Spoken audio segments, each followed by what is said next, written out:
Hello friends, आइए आज हम क्लास 10 8.1x क्वेश्चन नंबर 6 को हल करते हैं। इसमें दिया है, यदि एंगल ए और एंगल बी न्यून कोण हो तो जहां cos A equal to cos B, तो दिखाइए कि angle A equal to angle B है।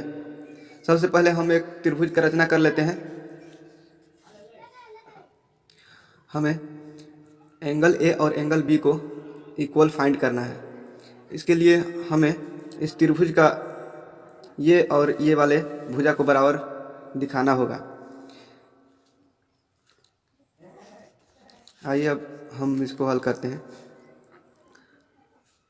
एंगल ए यहाँ दिया हुआ है कोस A equal to cos B.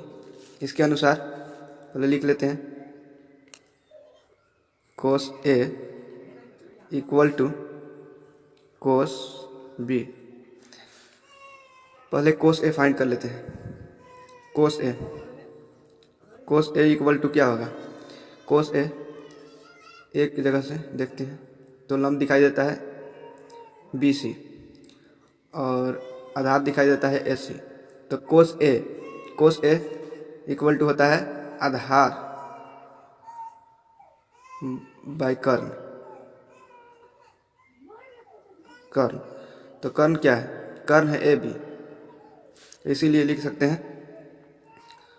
Cos A equal to ए सी आधार बटे A B Karna.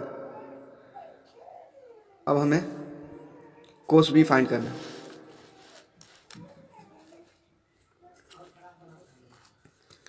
Cos B, तो कोस बी फाइंड करने के लिए लिखते हैं कोस बी। अब बी के जगह से देखते हैं, यहाँ से जब हम यहाँ हैं तो ये लंब दिखाई दे रहा है, तो कोस और ये आधार दिखाई दे रहा है। तो कोस बी क्या हो जाएगा? बी सी बाई ए सी, मतलब यहाँ भी होगा आधार बाई कर्ण। तो यहाँ से देखते हैं कोस बी इक्वल टू आधार क्या होगा? बी सी बाई कर्ण हो जाएगा ए बी, कर्ण हो जाएगा ए बी। अब दिया हुआ था कोस A equal to cos B, उसमें इसका मान रख लेते हैं, इधर रख लेते हैं। Cos A equal to cos B, cos A का मान है A C by A B, A C by A B equal to cos B का मान होगा B C by A B cancel हो जाएगा, बचेगा क्या? A C equal to B C. जब हमें ये दोनों बराबर हो गया तो एंगल भी बराबर हो जाएगा, एंगल बी और एंगल ए बराबर हो जाएगा। इसीलिए हम लिख सकते हैं कि angle A equal to angle B.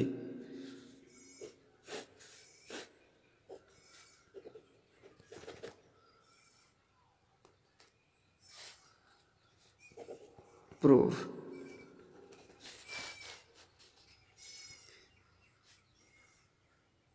आइए हम क्वेश्चन नंबर 7 को हल करते हैं। इसमें दिया है कोट थीटा इक्वल टू 7/8। तो question 1, bracket 1 plus sine theta bracket 1 minus sine theta by 1 plus cos theta bracket 1 minus cos theta. और क्वेश्चन 2 दिया है कोट थीटा का होल स्क्वायर का मान परिकलित कीजिए। हमें सबसे पहले यहाँ साइन थीटा और कोस थीटा का मान निकालना पड़ेगा। इसके लिए हम कोट थीटा इक्वल टू 7/8 दिया है, इससे हम एक त्रिभुज का रचना करते हैं।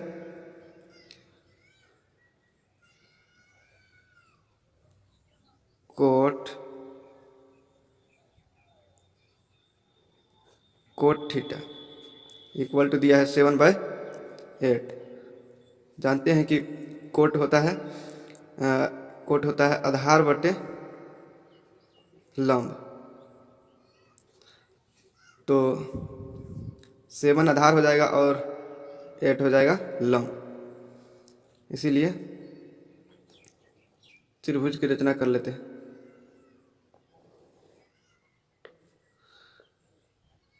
थीटा, कोट थीटा दिया हुआ था, इससे हम आधार और लंब रख लेते हैं। लंब हो जाएगा 8 और आधार हो जाएगा 7। अब हमें कर्ण निकालना है।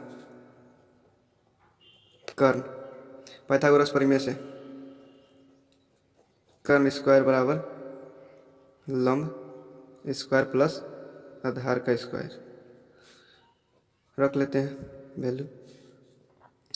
लंब दिया है 8 का स्क्वायर प्लस 7 का स्क्वायर, और इसका वैल्यू आ जाएगा 64 प्लस 49।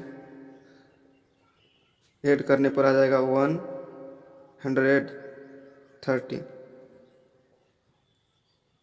113, क्योंकि कर्ण का होल स्क्वायर था, इसीलिए जब कर्ण का वैल्यू निकालेंगे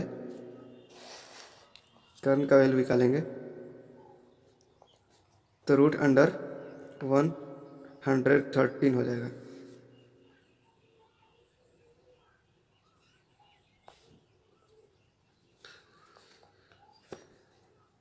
यहाँ रख लेते हैं √113। हम साइन थीटा और कोस थीटा का वैल्यू निकाल लेते हैं। साइन थीटा इक्वल टू हो जाएगा कर्ण लंब बाई कर्ण। इसका वैल्यू आ जाएगा, लंब हो जाएगा 8 बाई कर्ण हो जाएगा √113। साइन थीटा का वैल्यू निकल गया, यहाँ से ले सकते हैं। और कोस थीटा का निकालते हैं, तो कोस थीटा इक्वल टू हो जाएगा आधार बाई कर्ण। इसका कोस थीटा इक्वल टू आधार क्या होगा, आधार 7, यहाँ से ले सकते हैं 7 आधार, और कर्ण √113।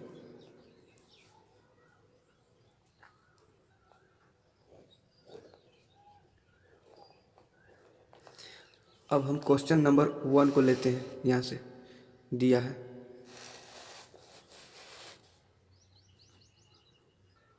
अब इसको हल करते हैं। देख सकते हैं ये ऊपर वाले को 1 प्लस साइन थीटा और 1 माइनस साइन थीटा, यानी A square minus B square equal to A plus B, और इनटू में ए माइनस बी का फॉर्मूला पे है, इसीलिए हम इसे लिख सकते हैं A square minus B square, और नीचे वाला भी वही फॉर्म है, इसे भी उसी तरह लिख सकते हैं। तो यहाँ लिख लेते हैं 1 का स्क्वायर, तो 1 रह जाएगा माइनस साइन थीटा का स्क्वायर, और बाय यहीं से लिखा रहा है। अब देख सकते हैं, और लिख सकते हैं फिर 1 माइनस कोस स्क्वायर थीटा। अब हमें पहले से निकाल चुके हैं कोस थीटा का वैल्यू और साइन थीटा का वैल्यू, यहाँ पे रख लेते हैं। तो 1 माइनस साइन थीटा का वैल्यू कितना था, देख लेते हैं 8/√113। तो 8/√113 का होल स्क्वायर हो जाएगा, और नीचे 1 माइनस कोस का वैल्यू है 7/√113। तो 7/√113 का होल स्क्वायर, इसका वैल्यू आ जाएगा 1 माइनस 64/113 बाय 1 माइनस 49/113। अब इसे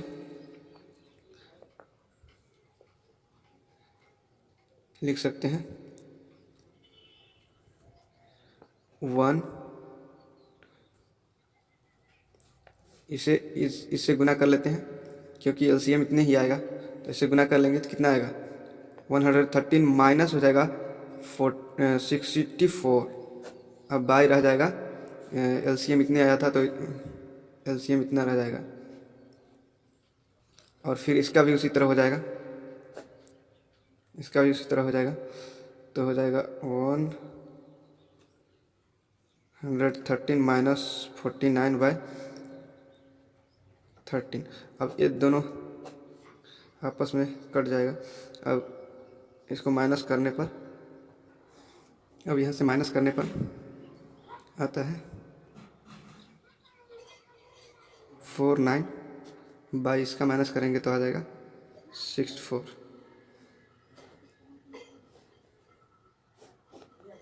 आंसर।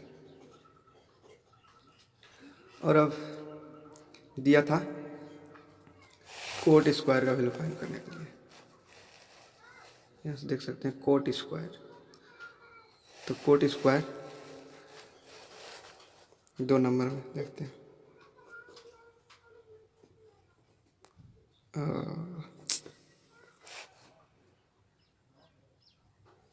Coat square, coat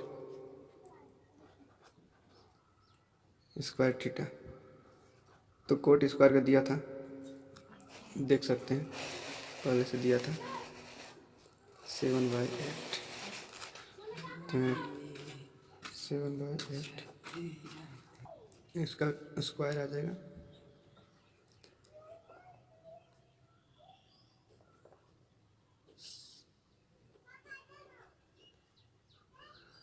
49/64।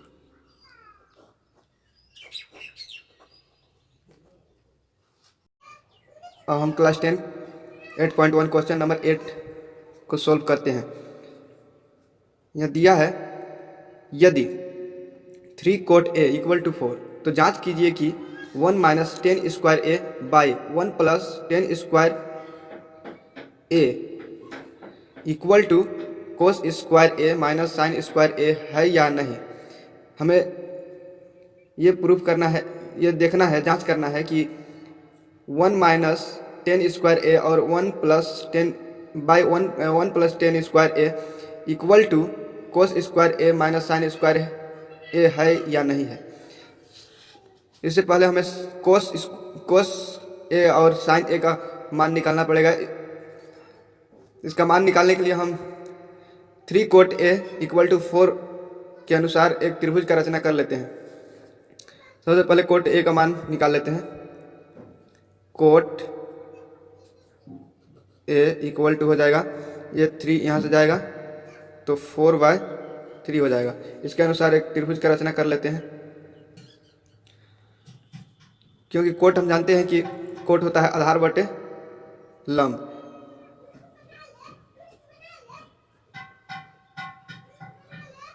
तो 4 हो जाएगा आधार और 3 हो जाएगा लंब, इसीलिए 3 हो जाएगा लंब। इसके अनुसार, क्योंकि यहाँ कोट A है इसीलिए इसके अनुसार ये हो जाएगा लंब और ये हो जाएगा आधार। अब हम पाइथागोरस प्रमेय से कर्ण निकाल लेते हैं, क्योंकि साइन और कोस में कर्ण आता है, इसीलिए तो कर्ण निकाल लेते हैं पाइथागोरस प्रमेय से। पाइथागोरस प्रमेय से कर्ण स्क्वायर इक्वल टू आधार, कुछ भी ले लेते हैं, आधार का स्क्वायर प्लस लंब का स्क्वायर। इसमें कोई भी इधर उधर कर सकते हैं, कोई दिक्कत नहीं है। इक्वल टू आधार का स्क्वायर, आधार हो जाएगा 4 का स्क्वायर प्लस लंब का स्क्वायर 3 का स्क्वायर। इसका वैल्यू आ जाएगा 16 + 9 इक्वल टू हो जाएगा 25।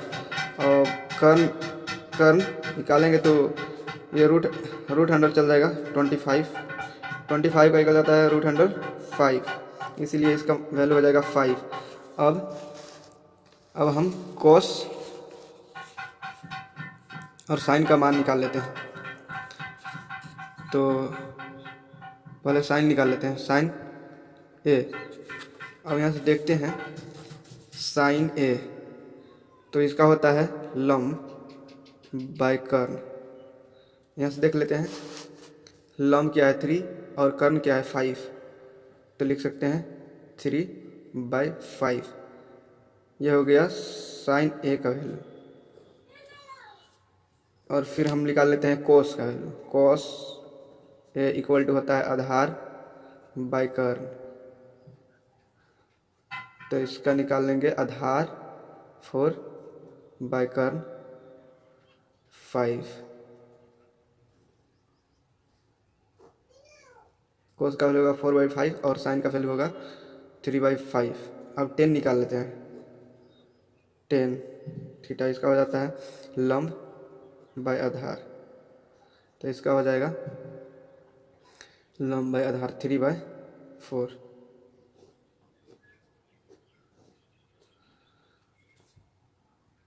अब हम LHS ले लेते हैं। LHS 1 - 10 स्क्वायर ए और 1 + 10 स्क्वायर ए। इसका मान रख लेते हैं 10 का 3/4, तो इसका हो जाएगा 1 - 3/4 का होल स्क्वायर बाय 1 + 3/4 का होल स्क्वायर। इसका आ जाएगा 1 - 9/16 और 1 + 9/16। तब यहाँ से क्योंकि LCM आएगा 16, तो LCM आएगा 16, तो इधर गुना कर लेते हैं 1 से, तो 16 -9/16 हो जाएगा। और फिर नीचे वाला का वही उसी तरह हो जाएगा 16 + 9/16। 16 कैंसिल हो जाएगा और उसके बाद यहाँ हो जाएगा 70 और ये जुटेगा तो हो जाएगा 25। ये आ गया LHS का वैल्यू। अब लेते हैं RHS, तो RHS यहाँ ले लेते हैं। RHS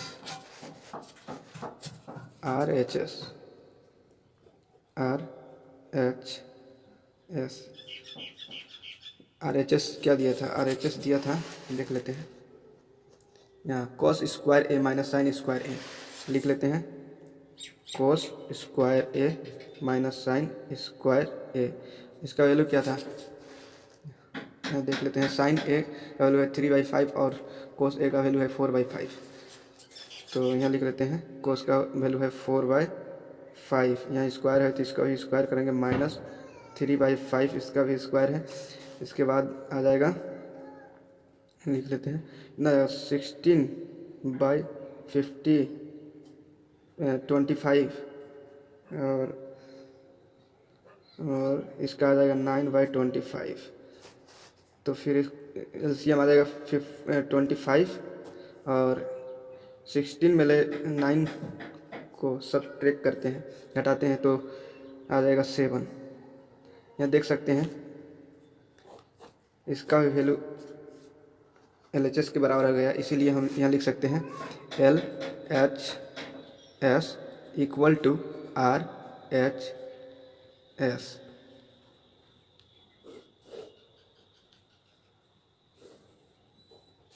क्वेश्चन नंबर 8 को हल कर चुके हैं।